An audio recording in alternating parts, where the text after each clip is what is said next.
So first, I'm going to have Krista and Josh both introduce themselves. I'm going to start with Krista, since she is actually not a business owner, but she is an elite and she's kind of representing that voice in this conversation we're having. So, Krista, why don't you tell everyone a little about yourself? Yeah. Hi, everyone. Thank you so much for being here and for having me. My name is Krista. I'm a school psychologist and a Yelp elite. I reside in Los Angeles, and I've been writing Yelp reviews for over a decade now. I've been a member of the Yelp Elite Squad for about 11 years. And of course, I love writing reviews for restaurants, but I also enjoy reviewing stores, park, really any great local business of all varieties. On that note, I think that sometimes Yelpers can maybe get a little bad rap, but really, I'm not one of those Yelpers. I do try to be authentic. I try to put a positive spin on just about all of my reviews. I do know that reviews from Yelp Elite members are some of the first that people see. I try to be a bit more of a low key Yelp Elite low, though. I just want to share my experiences at great local businesses so others can hopefully see my review and then want to visit the business to have a similar experience. I like the community aspect of Yelp, whether it be connecting others to the great local businesses based on my experience or connecting with other Yelp reviewers online or with attending like exclusive fun events or experiences that are hosted by Yelp in partnership with, some of the great local businesses. So yeah. That was awesome. And you actually gave me a good reminder. Whenever we talk about reviews at Yelp, I love to start with the statistic about how positive Yelp reviewers are. And Yelpers, Yelp elites in particular, really help this content of positive feedback grow. So sometimes people think online review sites are where people go to complain, but on Yelp, we have more five-star reviews than one, two, and three-star reviews combined. So a lot of our users are sharing those places that they love. They're really wanting to shout from the rooftops and great experience they had so that other people can check it out.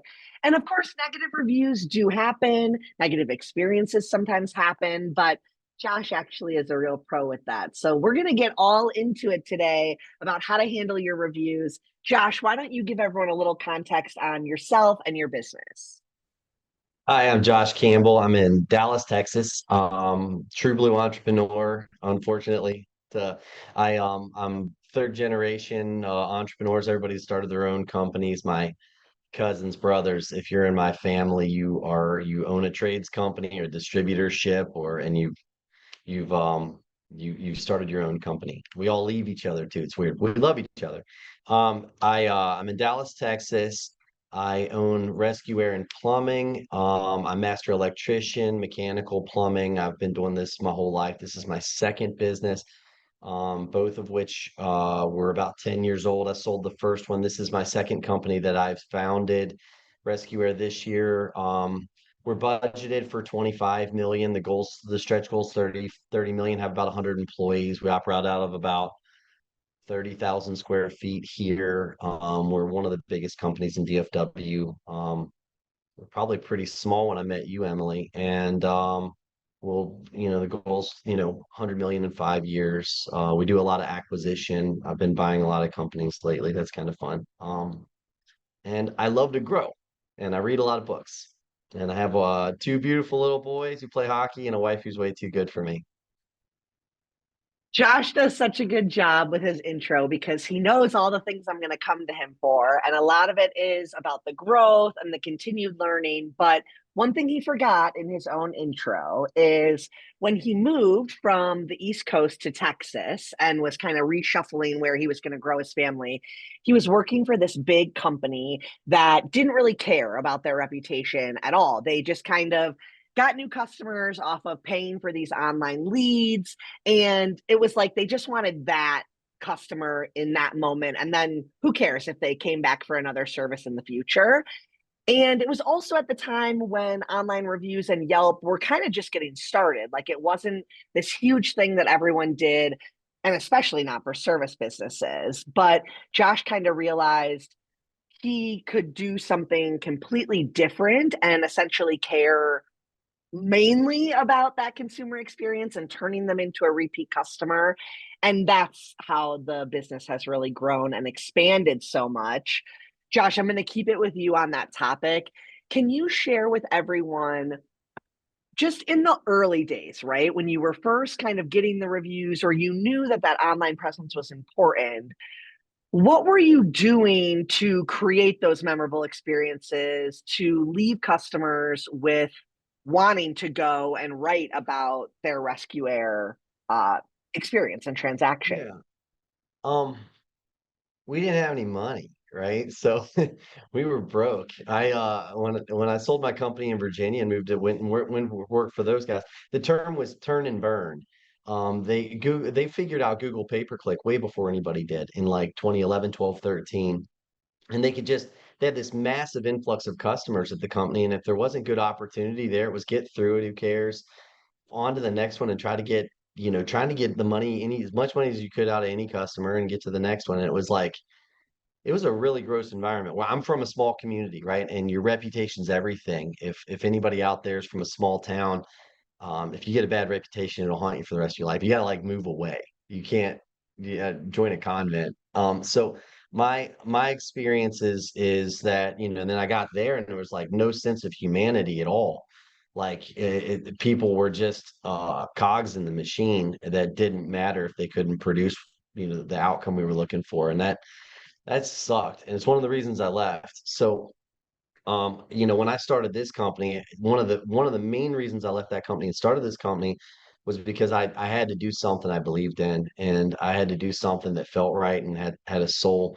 And one of those things was, I've got it on the wall in my office, is do what you say you're going to do. My granddad always preached that to me, amongst a million other things like that. And if um, what we knew that our reputation was important because we could see it destroying starting in like 13. I could see that like 1-star reviews on Google and Yelp and these other places were starting to cause us to have a marketing ripple effect at that other company. And when I left, I was like, we're going to build a rock solid reputation, just like our core roots. My uncle's my business partner, and he also grew up working for my granddad and my dad before we started my company. And then, um, so we said, we had a culture of our reputation being critical to us, which is just our core values. And that turned into us talking about reviews, in a bigger market where your reputation, you can't, in a little market, everybody knows your reputation. Everybody knows everybody. Call Josh, they call that mechanic or that veterinarian. In Dallas, we've got 7, 8 million people here, and you guys are our reputation. You're kind of the catalyst to make us a small town in a weird way, that people can find a company that has the same core values. So we made it part of our reputation, and it just turned into part of our culture. Talk about it all the time. It's a unit of measure here of how people are performing, and if they're doing their job at a high level, is if they're one, getting a lot of 5-star reviews, if their names are listed in them. I want to see people named specifically in those, and they're, building those relationships with customers. And even the idea of a customer, right? We say, what is a customer? They use you once, twice. I've always liked the idea that if somebody leaves you a review, they're a customer, right?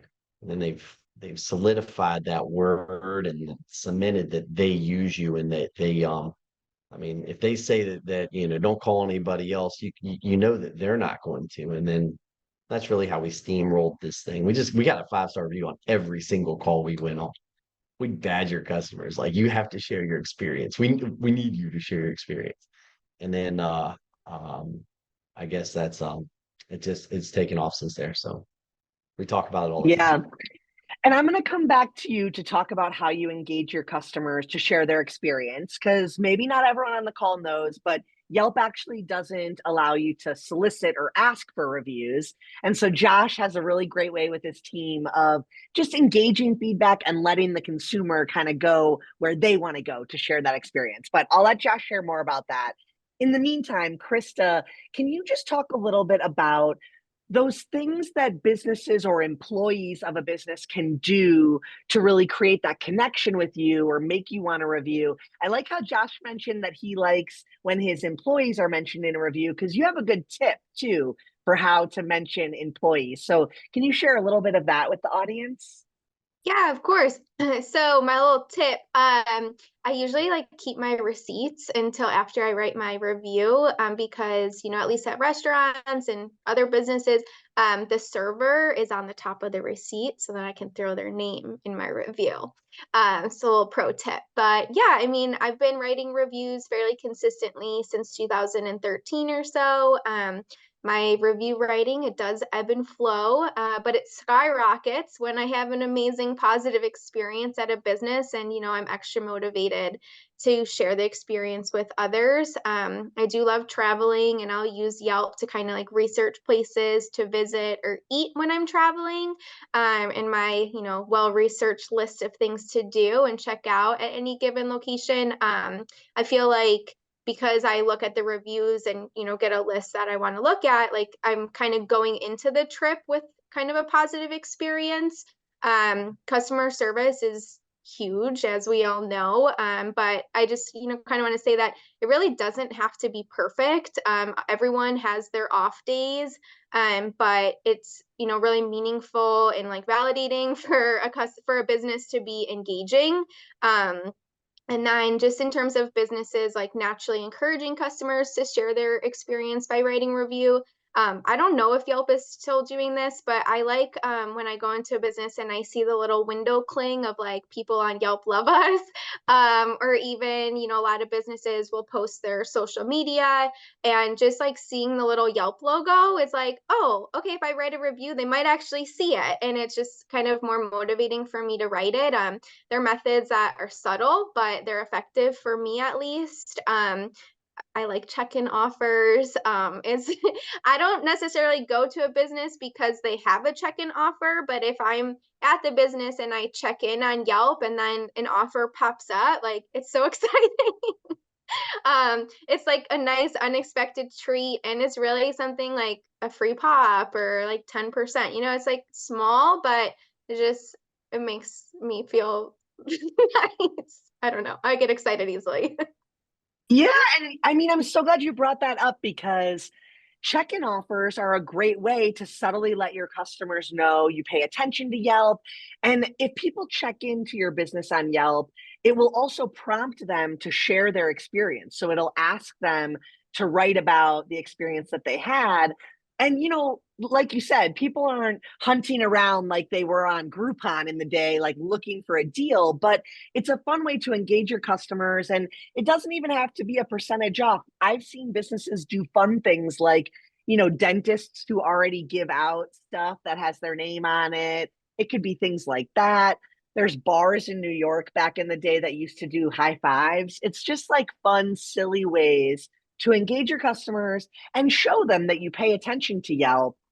Josh, I'm going to bring it to you because you are very hands on with your Yelp reviews. And I mean, the responding, leveraging what they're telling you, and even like closing the loop with a customer who mentioned something, that was all done by you for a very, very long time. I know you've gotten a little of it off your plate, but tell everyone how you manage that, some of your advice for kind of approaching, and why you have a strategy. Why is that something that's always kind of been a baseline for your online presence? I think Yelp is a good place to check your ego, right? And I've got we all have egos, right? And um somebody, you get a one-star review and you're immediately like, oh, this guy's bashing my company, and what a or just the typical narrative of what a Yelper is, right? But like we said about Krista, a Yelp elite is the lion's share of their reviews are five-star reviews. They're just out here trying to create a realistic world of what the experience is going to be like. I realize that like when somebody leaves us a one-star review, I mean, sure, there's a sample that are probably cuckoo, but there's always something good that I can get out of um somebody's review, right? So like if you check your ego, make the phone call, get on with them, and start figuring out what it is they're talking about. And sift through, what I mean, they're going to unload on you. And after they realize that you're actually authentically trying to listen, to them. And my approach has always been, hey, listen, I'm going to take what you say and go do something to build a better business. My goal here is to make sure nobody has this experience again. When people realize that I do, in fact, I'm going to take what they give me and I'm going to go out here and I'm going to start working with people and I'm going to make this a better business. And their review is going to help me shape that. I mean, I owe them a debt of gratitude or a thank you for their 1-star review. I mean, maybe not all of the unloading that happens at times, but it's free business coaching. And if you look at it that way, and then once somebody realizes that you really do care about what they have to say in their experience and building a better business, they don't want anybody to get fired. That used to always be the thing. Don't fire that guy, and that, but at the same point in time, it's they almost always take the 1-star review down or turn it to a 5-star review. I've gotten as many 1-star reviews turned to a 5-star review as I haven't. I'd say I'm probably batting 500 there on those. And I've been able to build a whole lot better business that way.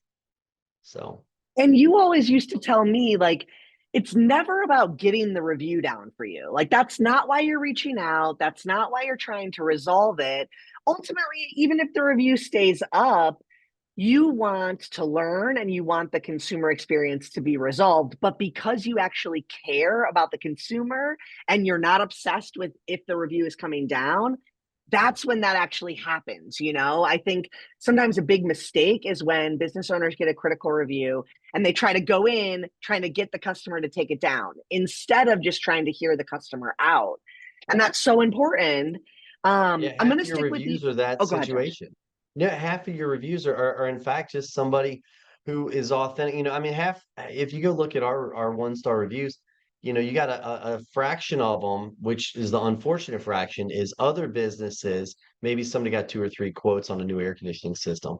And some other business will throw you under the bus and say that you maybe were doing things that you weren't doing. They figure out a way to earn the business, manipulate the consumer. You got a certain amount of them that are real challenging. And I still haven't figured out how to navigate those. But most of them are, they rescheduled me twice. The guy didn't listen to my concerns. Maybe he was blown through the call. Maybe we had, you don't know what was, and you can take something and go run with it and and you build a better business. And the customers are good people. Nobody's trying to hurt anybody else out here. Yeah, you're right. And, something that I like about your approach, Josh, is you bring the team in with it. I mean, you were the one holding on to the responsibility of responding for a long time, but it's not like that doesn't come into those team meetings that you have. You share with your staff when something comes up, and you even sometimes let them come up with the solution with you. Can you just talk about how you take reviews beyond just responding to them and actually use them in your business? Yeah. So if you want to make a culture of reviews in your company, you got to talk about them all the time. We talk about them when we answer the phone. Hey, we're a 5-star company. Our goal is to deliver 5-star service. If at any point in time we're not honoring that, slow us down, let us know. And like I need a lot of slowing down. It's the same thing when we step through the front door. It's like, hey, I'm here to give you a 5-star service, right? That's my goal today, right? And you plant those seeds all along the ride. You get to the end of the call, you're like, hey, did we deliver on that 5-star experience that we promised? And the customer's going to say yes, no, whatever it is. Hopefully they say no, and you can learn something and have something to go work with. If they say yes, say, you know what, it's critical that people know about the experience. If you could share your experience, we'd love it. And I mean, and we never ask for a 5-star review. We just ask, just share your experience. So, and usually that's the case. When we're in our team meetings, I read 5-star reviews. So I'll pull a bunch of them out and I'll pull out a 3-star or 1-star review and I'll say, hey, here's what's going on here. And here's what I found out on the phone and what we could or couldn't do to get it fixed. And, and use all of them as learning experiences. You celebrate the wins and you try to learn from the losses. And yeah, I mean, it's hell, you can do a whole team meet. I got one on Tuesday. I can do an entire hour-and-a-half team meeting with the reviews from the prior month. Yeah, that's awesome. Something we talked about in our prep call was, a lot of people have a strategy for if they get a critical review. Like, we try to reach out, we're going to try to find resolution or find out what happened, but they overlook the great reviews. They don't do anything with their positive reviews. Krista, can you just talk a little bit about what it means to get a response from a business on Yelp? Do you get them often? Just share with us a little bit about that whole experience. Yeah. So, I mentioned I get excited easily. Well, when a business owner responds to my review, I get extra excited. I love it. I usually get an email that an owner like responded or, did like thank you or something. And I like almost immediately click that email to see which review it was and like what the owner said. It really does make me feel valued, because honestly, like business owners don't really respond as often as maybe they should, because I feel like it's kind of a quick thing that they can do. So it does make me excited when I get a response, validated that, someone's actually reading my review. And it does show that the business like cares that there are reviews online. So I just think it goes a long way, and I love it. I love when it happens. Josh, share a little bit with everyone about one, responding to those positives and kind of how you engage those customers, but also a little about your time management and like how you just handle responding to reviews. Because you take a pretty like, don't make it harder than it has to be approach, but Yeah. you have a lot of volume. And I think a lot of people think of reviews as like, oh, I don't know if I have time for that. That's garbage. And so we all have as much time as we say I have 24 hours, you do too. We all have the same amount of time. It's okay, sorry. It's just horse, But anyway, you just make the time to do it. I mean, it's important. It's your reputation. You got customers out here interacting with you, and you want to take the time to interact back. And if you're scaled to the point of where you truly don't have that much time, I mean, we run a lot of calls. We run 150 calls a day, somewhere in there, in plumbing, HVAC, electrical. And we get a lot of reviews, a lot of communication through Yelp too. And I'm just all over it. I think it's just part of the culture you create, that this is what I do and I make important. So it's just putting first things first and saying it is in fact important to give great customer service. And this is a part of giving great customer service, is communicating with my customers, even at the end point, with like Chris is saying, where somebody leaves you a review, just talk back. I mean, my heavens, man, somebody gives you a compliment.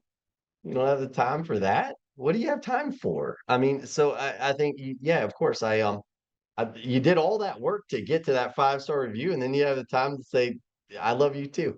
I mean, I think you gotta, that's garbage. I love that. I love when you bring that energy because I feel the same way. And a big tip if we're talking tactics is like you got to get that business owner's app on your phone and you've got to turn on the notifications because it has to be Yeah. easy and accessible for you. And a lot of you owners and operators are not sitting at a computer all day. So, having it on your device, Yep. or even having someone on your team assigned to do it. And maybe they come to you for the really challenging ones, but they're handling, the basics. We do have 5 minutes.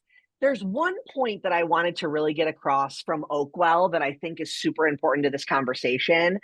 I'm also really sorry for those of you who tuned in wanting to hear from Damien and Oakwell. They're an amazing business. My high level summary on them is Damien and his wife wanted to become entrepreneurs after being in corporate for years. They sold all of their stuff, got rid of where they lived, and traveled across the country and then the world for 19 months. They were finding all different kinds of experiences and things that they could hopefully bring back as a business concept to America. And beer spas is kind of what they landed on. In Europe, they're more fun. It's about drinking and being in kind of that sauna experience. But in other cultures, like in Asia, it really is this wellness, slowing down, having a drink or a tea while you're in this spa setting. And so they kind of combined some of those elements, brought it to America, and opened Oakwell Beer Spa in Denver. And one of the big challenges that they have is people don't know what a beer spa is, or they make these assumptions or guesses thinking they're like sitting in the tub of beer and maybe it's not for them. And they've really been able to leverage their reviews, especially from those consumers that really appreciate and enjoy the full experience and use their review to describe it. And they've been able to repurpose a lot of that content to market their business and actually show people who they are in a customer's words. And so I just want to encourage you all to think of reviews as a way you can also market your business and really taking that content and amplifying it, putting it on other platforms and in other places.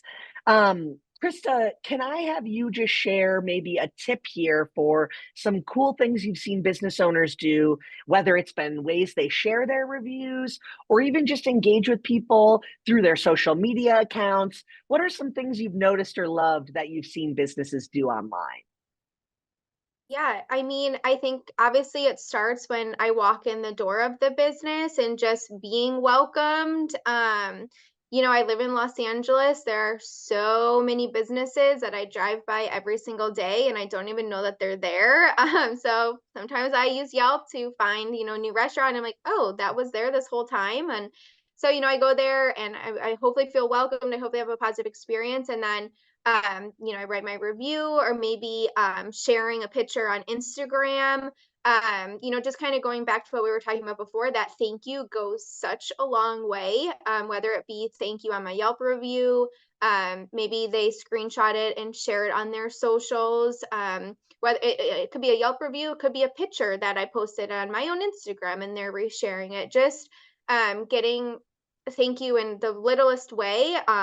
It just goes a long way. Just to again, kind of like feeling the validation of like someone's actually looking at it. And I do have that good experience at a business. And so it's like my way of saying thank you to them, but then having it like reinforced by them feeling thankful for my good experience. Absolutely. Okay, Josh, you've got 2 minutes. I know you're always full of tons of advice. I'm going to let you give any kind of advice you want. I'm not even going to Huh? topic You you. know what? Um, I would say most of the stuff I come up with isn't original. I'm in Texas, so my pastor always says we go to this little cowboy church. He goes, if your bullets fit in my gun, I'm shooting them, and that's it's kind of I'll tell you if anything, I'd give you a couple of books that are maybe relevant. If you I read a lot of books. I probably get through one every 10 days. I might recommend one in 10 of them. I'm in a lot of leadership groups. I've gotten very fortunate to meet a lot of powerful speakers and stuff. But one I would say to check out is I've got this one. Excellence Wins is a great book. It's the Ritz-Carlton founder, guy named Horst Schultz, and he talks about how just it's the best customer service book I've ever read. And if you want to run a great business, Yelp's all about customer service and growing. This is just go run a great business, right? And the reviews sort themselves out. Another one I really like, I think I've probably got a copy back here. Um, I just read this one a couple months ago, and I've already read it twice since I did. It's called No Ego, and it's about getting rid of workplace drama, ending victim mentality. How toxic stuff like open door policies or employee engagement surveys can be to your business, and you think they're really healthy, but they're actually kind of not. It's a really neat book, and it's about this like ending entitlement and driving results in your companies, but no ego. Get rid of egos, and it'll change the outcome of your business, and it'll make it a whole lot easier to respond to reviews. You are so awesome. Josh has been on Behind the Review multiple times. He told his own business story once. He came back on to talk about leadership. He was also on one of our episodes all about creating a review strategy. We're going to drop some of those episode page links in the chat if you want to check those out, but also just go to any podcast platform, search Behind the Review, like, subscribe, and follow. We're actually going to have Krista on the show very soon. One of her favorite businesses just got approved, so we're lining that up. If you subscribe to the show, you'll get an alert every time we drop a new episode, and you'll get to hear from all these amazing folks. Josh, Krista, thank you so much for your time. I'm bummed Damien couldn't be here, but I knew you two would hold it down for us.